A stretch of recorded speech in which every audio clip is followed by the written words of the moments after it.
Assalamu alaikum wa rahmatullahi wa barakatuh, hürmetli televizor qarawçılar. Efirdə birgə-bir tapşırığı. Әлеге tapşırıqda biz həzrətlərimizin turmuş həm din yollarını öyrənəmiz. Həzrətlər öz türlü. Onların turmuş yolları türlü, xuluqları türlü, qədətləri türlü. Lakin onların hər birisində dingə kili yolu tarixi birləşdirə. Bugünkü çıxarılışda biz mərkəzimizin İman Nuru Məşidi İmam Xatibi Niyaz Həzrət Zakirovның turmuş həm din yolunu öyrəniriz. İnşallah. Niyaz Hazret, Assalamu alaikum wa rahmatullahi wa barakatuh.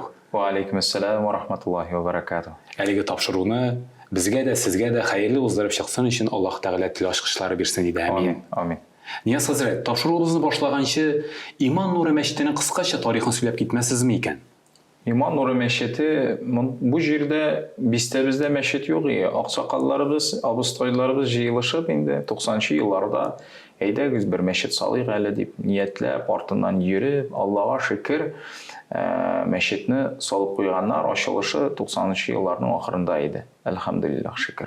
Sonundan indi 2002-ci ildə mən imam vazifasına köçkəş, biz biraz remontlar yasab, bir şunday zor xiyal bilan yaşadım. Bizning məşidimizdə gürləb tursun, kişilər kilsin, kişilər tulub, orun qalmasın, məşidimizni zoraytıq, kengaytıq deyib, həm 2014-ci ildən 2015-ci ilға qədər bu məşidimizdə rekonstruksiya oldu. Allah'a şükür. Bugünkü gündə də proyektlarımız bitmey, көптен генә түгел, məşidimizə yana bir пристрой ясап, шишмә ачтык. 90 метрга кадәр, якынча 90 метрга кадәр төште буровая установка инде. Кайбер кешеләр сырый, ул да булсын инде, кешеләр килә, кран суын гына бирәләр безгә дип уйламасыннар, юк, 90 метрга якын асқа төште бурилка, чыкты су, әлхәмдүлилләх шөкер, аны тикшерделәр, һәм мәчетебезнең подвалда бер бүлмәдә bir zor установка инде анда йомшата торган, тыз салып, фильтрация уздырып, чип-чиста су, Аллага шөкер, халыкка хәзер бушлай алып була. Хәзрәт, балачак елларына әйләнеп кайтыйк әле. Сез кайда һәм кайчан тудыгыз? Һәм нинди гаиләдә үстегез? 18 июльдә 1984 елда шушы бистәдә тудым мен.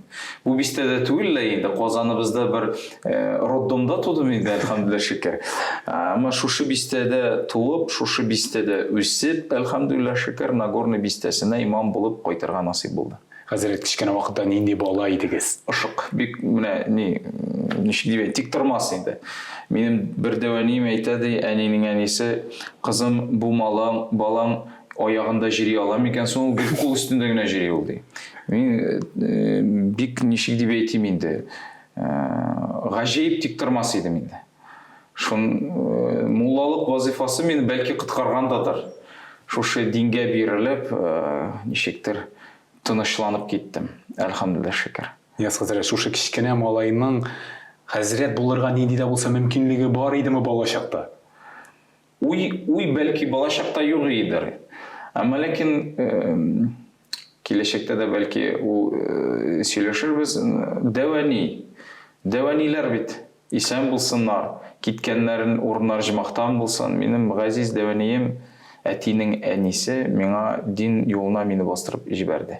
Чөнки кичкенәдән нинди шаук кына җирсәк тә, нәрсә генә эшләмәсәк тә, дәвани кичкеренҗекларга ятканда Әлхәм сүрәләрен, Аят-әл-Курсиләрне укып, Ихлас сүрәләрен укып, намазын, ястү намазны мине җыкларга ятканда янымда ястү намазны укыйдыр. Мин ястү намазны гел көріп жыққа кетедірім практически һәр вақытта. Чөнки беренче елларны без дәвани белән яшәдек, соңыннан әти капма каршыда йорт салып чыкты. Без күчтек, әмма ләкин дәвани якын булган сәбәпле без һәр вакытта дуа ишетеп, һәр вакытта намаз укый торган кешеләрне күреп үстек. Хәтта әти белән әни Рамазан аенда һәр вакытта ураза тоттылар. Әни Рамазан аенда намазларын укыды, иртәнге намазларын укыды. Шулай булды. Нияз хәзрәт, мәктәп елларыгыз ничек узды? Сез яхшы укыдыгызмы? Ничек дип әйтим инде, 90-чы елларда мәктәп еллары бик кызыккан узды инде. Урам малайлары, аралашулар, ниләр, нәрсәләр бөтенсе булды. ничек дип әйтим инде, аралашу булды, анда бик сугышып та йөрдек инде. Була инде үзара малайлар белән, классташ малайлар белән инде. Мин бик әллә нәрсә сугышырга яратмый идем. Ничә вакытна сөйләшә идем, шуңа күрә тел белән күбрәк аралашып нитәдерим. Хәтта бер юлы нигә әни җибәрде әти белән лагерьга. Орленокта булдым мин. 9-нчы класста булгандамы, Орленокта миңа не бирделәр инде. Нәрсә диләр? Погонялы диләр инде яшьләр. Кушамат бирделәр. Миротворец.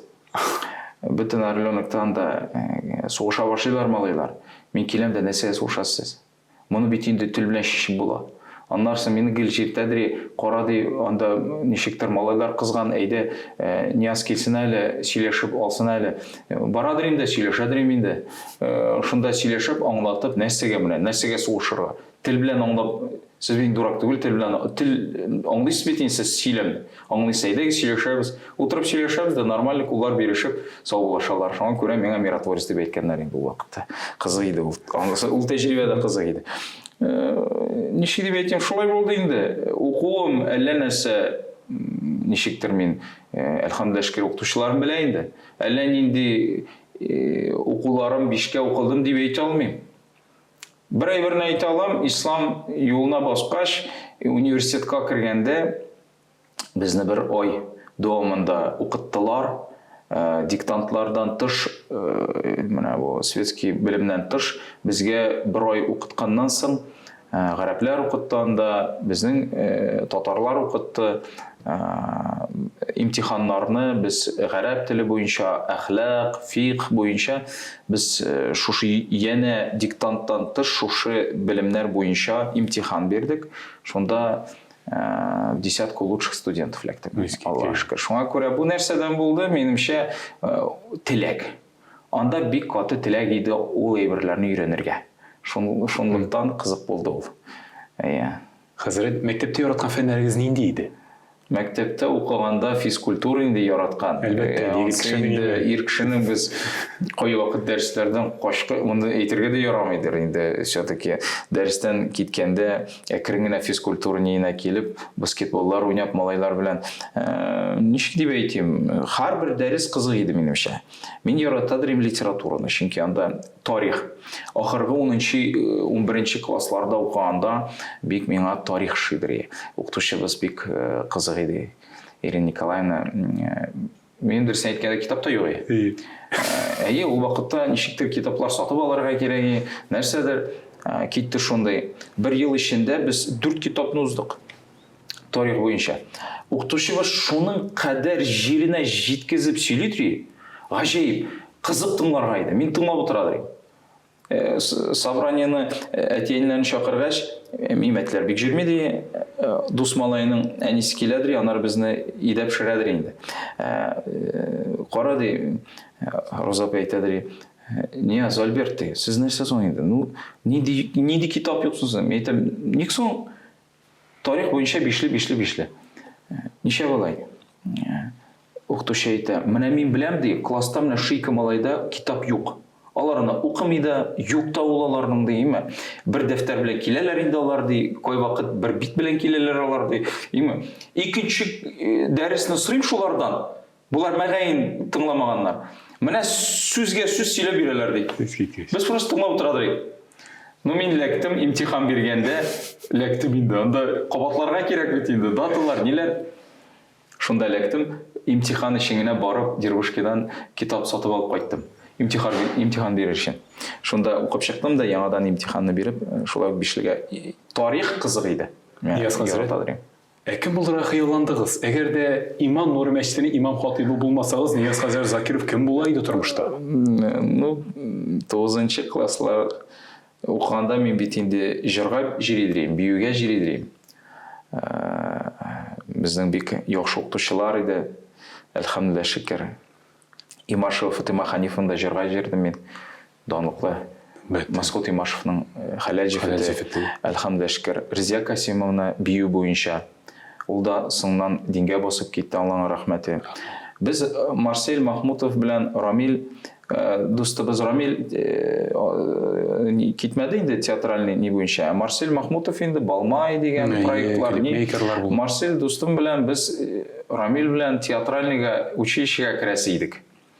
Без инде сөйләшеп, нитеп, все җегетләр әйдә театральныйга керәбез диген булса.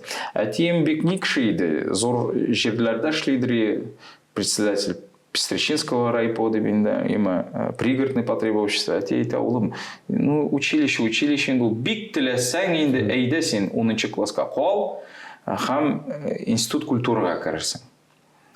Соңыннан әкрен генә әти миңа кичләр утырганда, улым ди, син әйбәтләп уйла, кем булачаксың? Неужели син артист буласың килә? Безнең нәселебездә артистлар юк ди.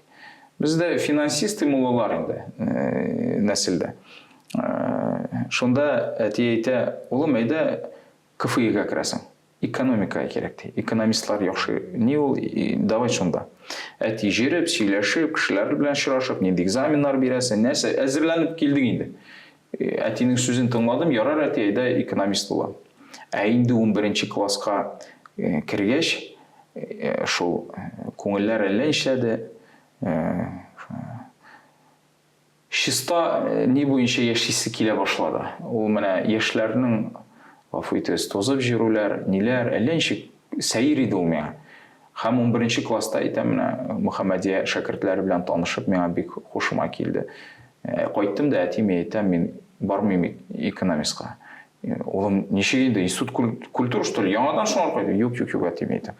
Ну, икенче медицинскийны мин күтәрмим инде, ди. Абый медицинскийга кергән. Икенче медикны күтәрә алмыйм инде, улым гафу ит. Юк, әти, Алла сакласын, миннән инде медик. Ислам университетка, ислам буенча барасым килә дигәч, әти шулай ишектер сулап алды да, ярар. Әйдә киттек.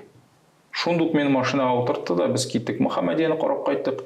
Ислам университетінің ул вакытта инде яңа бина, университет исеме, әтине матур каршы алдылар. Ул һәр мәрхүм диделәр. Таза гына бер абый матур түбәтәйдән, пиджак галстуктан, әти дә шундый килгән инде. О, рахим итегез, әтине сразу күреп алды инде ул нинди кеше икәнлеген, үз кабинетына кертеп, бөтен университетны күрсәтеп, әти әйтте, улым, керсәң, Ислам университетына керәсең, диде. Менә шул әтинең сүзен тыңлап, Ислам университетына кердем, әлхәмдүлилләһ, шөкер. Шунда инде дусларым белән, Тәлгать хәзрәт Биектау Мөхтәсиб аны белән беренче курстан аны белән укыдык. Махмуд хәзрәткә шәкерт булдым. Шуңар мең рәхмәтле инде. Бергә бер тапшыруны блиц сораштыру өлешенә аяк басабыз. Нияз хәзрәт, әлеге өлештә сезгә 2 вариант биреләчәк һәм сез бар тик берсенне сайлап алырга тиеш булачаксыз. Сез әзерме? Мин әзер, әмма ләкин сез әзерме? Бездә муллаларда гел 3нче варианты бар. Хәерлегә булсын. Беренче категория буш вакыт яки хобби категориясе, Нияз хәзрәт. Китап уку яки спорт белән шөгыльләнү. Икесе дә. Икесе дәйме? Һәр көнне китап булмаса да нәрсә берәр төрле информация бар укыйбыз, Аллага шөкер. Һәм спорт әлбәттә. Әлхәмдүлилләһ. Хәрәкәт итү төре, Нияз хәзрәт. Велосипедта йөрү яки машина йөртү? Машина. Ул мәсьәләдә күбрәк машинаны яратам. Хәерлегә булсын. Гаилә категориясе, якын категория. Үзең уңышка ирешү яки балаңның уңышка ирешкәнен күрү, Нияз хәзрәт. Менә монда 3нчесе инде әлбәттә. Чөнки үзең уңышка ирешмәсәң, балаңны уңышка китергә ор булачак. Һәр вакытта үзеңнең мисалы белән ничектер уңышка китергә кирәк балаларыңны. Фикер шунда. Үземнең уңышлы булсам, баламның уңышлы булуына проценты күбрәк арта. Рәхмәт, Нияз хәзрәт. 4 бала атасы җавабы, рәхмәт сезгә. Гомер категориясе, Нияз хәзрәт. Яшь калу яки тәҗрибә туплау? Тәҗрибә туплау. Тәҗрибә туплау, әлбәттә. Гыйлем категориясе, остаз булу яки сәләтле шәкерт булу, Нияз хәзрәт? Бу мәсьәләдә дә 3нче вариант, чөнки син шәкерт мулла бишектән алып ләхеткә кадәр укый. Һәрбер кеше шулайдыр, була гына түгел. Һәрбер кеше һәр вакытта үзен шәкерт булып хис итсә, ул яхшы остаз була. Рәхмәт, Нияз хәзрәт. Һәм финал категориясе, уңышлы бүген яки якты киләчәк, хәзрәт? Бу мәсьәләдә дә бер фикерне әйтә алмыйм. Сезнең фикерегезне монда икесе дә кирәк. Һәр вакытта без бүген бәхеткә ирешәсебез килә, уңышлы буласыбыз килә. һәм киләчәккә дуа кылып, якты киләчәгебез булсын, безнеке генә түгел, гомумән бөтен халыкның дип дуа кылып торырга кирәк. Исегезгә төшерәм, эфирда бергә бер тапшыруы, без бүген мәркәзебезнең Иман нуры мәчете имам хатибы Нияз хәзрәт Закировның тормыш һәм дин юлын өйрәнәбез. Дин юлына аяк басабыз иншаллах. Нияз хәзрәт, беренче соравыбыз шундый. Дин юлына кайчан килергә уйладыгыз? Ул юлыгыз катлаулы, сикәлтәле булдымы? Әллә һич уйламаганда менә дин вәкиле булдыгыз да куйдыгызмы? Дин юлына ничек дип әйтим инде? Кичкенәдән дәвани кичкенәдән намаз укып янымда, гел Аллаһ тәала турында аңлатып, үзенчә белгәнчә инде әллә нинди мәдрәсәләр бетермәгән. Бу мәчет төзелешендә бик зур катнашу булды инде. Дәватинең, минем әтинең.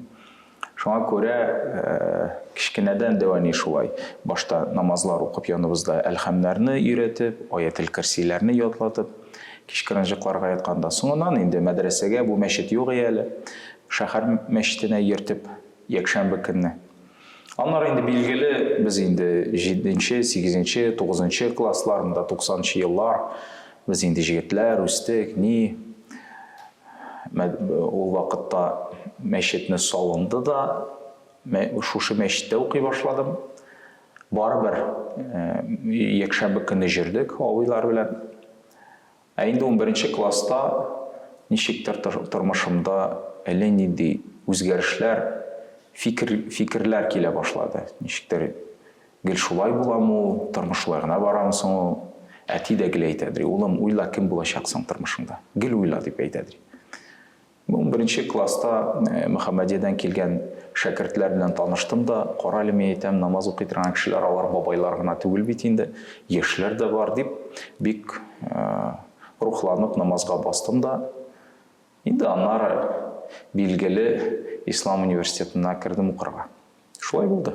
Нияз хәзрәт, тамашачыларыбызга кызык инде хәзрәтебезнең гаилә хәле нинди икән? Сезнең гаилә хәлегез нинди? Өйләнгән кешемесез? Өйләнгән булсагыз, сез гаиләдә нинди ир һәм әти? Аллаһка шөкер өйләнгән, бик бәхетле әти һәм бик бәхетле ир. Чөнки минем хәләл җифетем, без өйләнгәнгә 20 ел булды. Машалла. Никахыбызга Аллаһка шөкер. 4 бала тәрбияләп үстерәбез. 4 кызым бар. Субханалла, машалла. Әлхәмдүлилләх. Менә олы кыз 17 яшендә инде мәктәпне бетереп, бу елны университетка укырга инде. Шуңа күрә нинди ир һәм нинди әти, бәхетле ир һәм бәхетле әти. Хәзрәт, мәркәзебезнең Иман нуры имам хатибы мактаулы исеменә ничек килдегез? Бу вазифадан сезнең күңелегездә горурлык хисе бармы? Килүем бик кызык булды инде ул. Мин ул вакытта Ислам университетында беренче курсны тамамлаган идем. Шушы мәчеттә беренче курска кергәч үк дәресләр бирә башладым. Билгеле, Ислам университетында бик күп гыйлем бирәдиләр бит инде. Һәр көнне университетка киләсең, укыйсың. Якшәмбе көндәге балалар өчен минем бер айда укылган әйберне 1 ел дәвамында укытып буладыр. Шуңа күрә укыта башладым. Һәм 1 елны тамамлаганнан соң икенче курста укыганда безнең имамыбызны күчерәләр. Моннан алалар, Ирик хәзрәтне күчерәләр Хузайфа мәчетенә һәм мәчетебез имамсыз кала. Ул мәчете дип инде, анда бит шәһәр, анда имам кирәк, тәҗрибәле имам кирәк. Аллаһка шөкер, Ирик хәзрәт һәр вакытта да шундай ничә еллар имам вазифасында, әлхәмдүлиллаһ. Ирик хәзрәт белән бик дуслар, шулай ук җомгаларны укыттым. Инде ул вакытта практика буларак һәм ничек дип әйтим, миңа тәкъдим иттеләр. Мәхәллә абыстайлар тәкъдим итте. Хәзрәт, син улым монда үстең.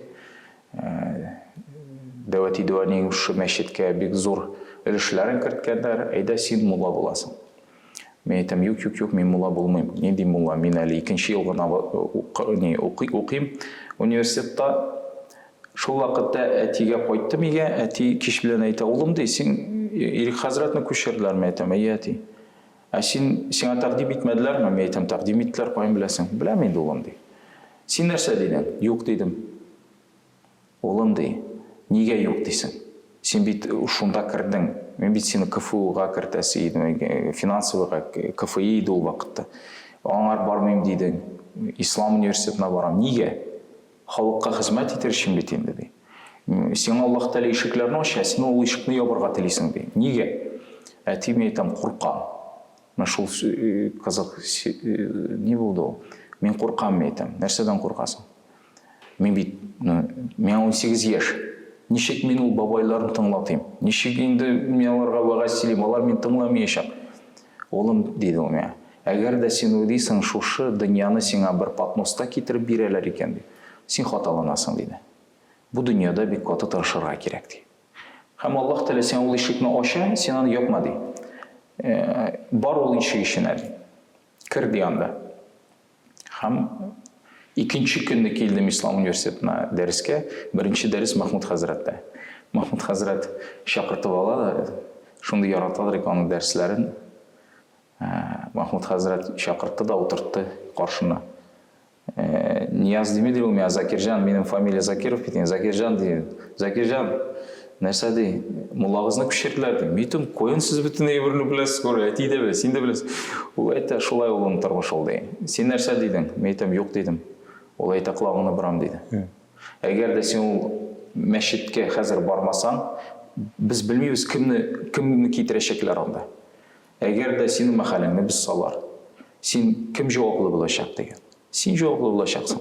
Чөнки Аллах Тағала сеңа жіберді ол мүмкіншілікні, сен аңар башыңны бұрдың аннан. Мына шулай не қаның дәрісінде ол қанар мені ректор шақырта. Әказ біздің абыстайлар тіштейімді Мансур Хазратке. Мансур Хазрат ол вақытта біздің Мұхтасиб еді. Мұхтасиб шалтырата ректорға, белгілі ол вақытта Осман Хазрат Исхақи біздің мүфтиіміз еді. Ол айтып, жігіт қаршымда тұра, неше ай болай көріне дейді, ол қызық. Ғайытны ұздырасың ма? Біздің Рамазан айы еді ол, хаталанмасам, ғайыт ұздырасы еді. Сен жұмға ұздырдың ма? Мейтам ұздырғаным бар. Ғайытны ұздыра аласың ма? Мейтам тұрышырыз, әлі нәрсе түгіл, жұмға ұздырғаш бетінде бағасы да силе алабыз тілді салынған. Әйда ұздар дейді. Шулай екі айға дейді мен испытательный срок. Шондан соң қалдым енді. Анда сұрап қатырмадылар, абыстайлар, все, сен біздікі деп. Шондан қалдым енді. Қазір 23 ел шушы мәшітті имам вазифасында 24 оқыту білен санасақ. Нияз Хазрет, біздің халқыбыз хазіретлерге соқлана. Аларда чиста кіші, хәтті ғафу етігіз әулиялер көрелер. Әшімлікті мәшітті имам хатип болып ішлеу ол нинди іш. Башқа хазіретлеріміз әйті ол тәулік бойы тәмамламай тұрған іш. Хәм қайбірлері әйті, мен мұны іш деймін, бұл қызметті. Сіздің жауабыңыз нинди болар? Нәқ шулай Махмуд Хазрат гілейтәдір бізге. Ұстазым Хазрат емейді. 18 еш, 2-ші курста имам вазифасын кім үйретсін енді? Махмуд Хазрат шул вақытта айтты меңа, мен сеңа ердәм етермін, мен сеңа үйретермін дейді. Қорықма. Мен арбик рахмәтлімін, шу имамлық вазифасы мен Махмуд Хазрат үйретті. Хамул айтты, әгер де сен мәшетке адым атлайсың, іш деп, сен мұлла түгіл дейді. Сен мәшетке адымына атлайсың, мұлла вазифасына дейді. Ол вазифа дейді. Сен анда бармайсың ақша артынан, сен анда бармайсың дәреже артынан, сен барасың Аллах ризалы үшін қызметтерге. Ва хәтта жұмғаны ұздырғанда ол мен аңлатадыр. Мен барға аяғыңны басасың, Раббым Аллах сенің ризалы үшін сөйлейм. Har vaqtda shu niyetingni dirsladi. Mana basasың мен барға, сен дірслә ниетni. Не үшін сен мұнда? Һәм ул har vaqtda әйтәдер, имамлық іш түгел, имамлық вазифа. Аны вазифа иттереп күрергә кирәк. Ул безнең бетмей торган хезмәт. Анда юк жал. Имам телефоны гел. Хәзер менә Аллаһка шөкер, мен Мәхмәт хәзрәт, Ибраһим хәзрәт бар, ярдәмчеләр бар. Һәр мен кичкырын телефонны беззвучный режимга куя алам. Тавышсыз режимга куйсаң, билгеле Әхмәткә шалтырата алалар, Ибраһим хәзрәткә, Әхмәт хәзрәткә шалтырата алалар, ярдәмчеләргә. Беренче вакытларда юк. Ул вакытта кәрәзле телефоннар юк. Өйдә безнең теге стационарный телефон, домашний телефон тарадыр. Ул әтинең бүлмәсендә иде бер телефон. Төнне шалтыратадырлар. Әти килеп бүлмәмә, улым, анда кемдер үлде. Төнге 3-тә шалтыраталар. Хәзрәт нишибез? Нәрсә эшләргә? Ничегрәк мәйтне салырга? Иртә белән нишлибез? Менә бөтен әйберне аңлатып, әти дә әйтәдер, улым, сездә жал юк икән ди. Аллаһка шөкер, икенче дөньяда жал итәрбез, мен әйтәм, нәрсәсе бар. Аллаһ Тәгалә юллар ача. Жал итәбез дә, әлхәмдүлилләh. Хәзрәт, тапшыруыбызның ахырында фәлсәфи сорау уйладым. Аңа бераз уйлап җавап бирсәгез иде. Нияз хәзрәт Закиров, мәркәзебезнең Иман нуры мәчете имам хатибы, ул кичә нинди кеше иде дә? Иртәгә нинди кеше булырга тели? Сездән фәлсәфи җавап. Қызық. Қысқа гына әйткәндә, мин кичә бәхетле идем. Бүген бәхетле мин. Һәм мин иртәгә бәхетле буласым килә. Хәзрәт, тапшыру һәм җавапларыгыз өчен Аллаһ Тәгаләнең рәхмәте булсын. Ә без сезнең белән иншаллаһ киләсе очрашуларга кадәр дип саулашабыз. Ассаламу алейкум ва рахматуллаһи ва баракатуһ. Ва алейкум ассалам ва рахматуллаһи ва баракатуһ. Бергә бер тапшыруның яңа чыгарылышында без мәркәзебезнең Иман нуры мәчете имам хатибы Нияз хәзрәт Закировның тормыш һәм дин юлын тыңлап үттек. Әйе, әлеге елда кызык тарихлар да, гаҗәеп вакыйгалар да байтак булган икән. Ә без сезнең белән иншаллаһ киләсе очрашуларга кадәр дип саубуллашабыз. Ассаламу алейкум ва рахматуллаһи ва баракатуһ. Сау булыгыз.